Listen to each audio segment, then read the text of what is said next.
Hi! In this video, we're going to work out an example of the 5 whys method. The primary goal of the technique is to find the root cause of a problem by repeating the question why several times. For this exercise, you just need a few people, post-its and markers. In this case, we're going to focus on a problem in a workshop. First of all, we need to find a problem, which is in this case the following. They found spilled oil on the shop floor.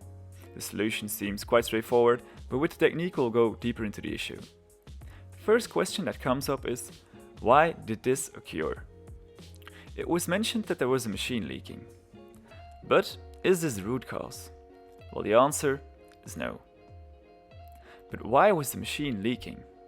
That's the second question. Well, found out that there was a broken part. But the fact that there was a broken part, is that the root cause? Well, once again, the answer is no.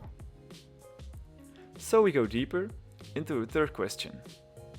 Once again, you ask yourself, but why did this occur? Why was the broken part there? Well, the part was broken because it was of poor quality. Now you see that we're getting deeper into the problem.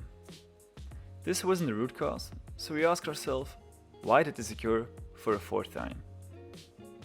Well, it was because it was the cheapest product. Because at the supply department, they often buy the cheapest product. And now we're coming very close. Because why was that? Well, it was because the price is the most important thing in the supplier criteria. After the fifth why, you should have found your root cause.